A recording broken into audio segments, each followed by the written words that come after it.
Approaching Girls 101. So this is for my boys who requested this a lot. So if you want to know all about it, here we go. So if ikaw boys, you want to approach girls in the real world and all, yung mga tips ko that I'm going to tell you to get you a better chance of getting a date or basically less chances of reject. Okay, so number 1, go for the girl that gives you eye contact.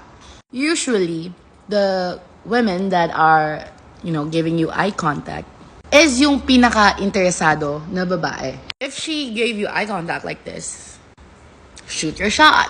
Second is, bawasan niyo yung dead air. Kapag sinabi natin dead air, ito yung awkward na silence kasi wala ka nang ma-offer na topics and all. Make sure na if you're going to approach girls, if you're going to talk to girls, you will limit your dead air because the more na frequent yung dead air na yan, the more na hindi siya magiging engaging sa'yo kausap. Kaya always study about how to converse with people, how to talk to people, because that's very, very important.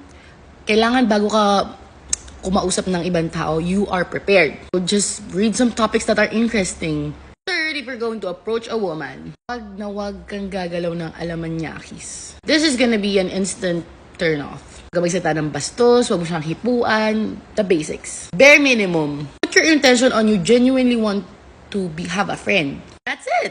Another thing that I'm gonna tell you if you're going to talk to new people or to new girls, relax. Now, kasi minsan nakikita ko yung mga lalaki pag may chance silang kausap yung crush nila or yung pinapormahan nila, nililigawan na yung gusto nilang ligawan. Talagang kinakain talaga kayo ng kaba, di ba? Relax. I just wanted to say that girl that you're fantasizing about, that woman, is just a person. Humihinga din yan, kumakain din yan, nagtatrabaho, nag-aaral din yan, natutulog din yan. You guys belong on one planet.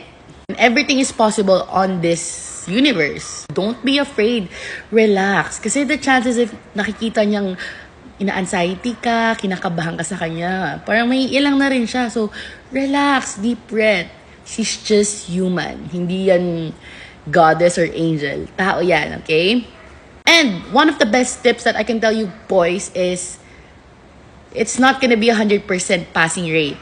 I always say this. Re-reject at mare-reject kayo, pero hindi mo sabihin na mag-reject kayo is hindi na kayo magta-try ulit. Nag-fail kayo kay girl number 1, then try again on girl number 2. If you fail on girl number 2, then try again kay girl number 3. Because you have to rise up from the fear of rejection. Sa una lang yan mahirap, boy. Sa una lang nahihiya ka makipag-usap. Sa una ka lang nahihiya makipag-talk, mag-approach. Pero as you do it every single day, or not every single day, but as you do it frequently, you find that someone that you vibe with, trust me, it's gonna get easier. So, yun lang. Love lots! Mwah!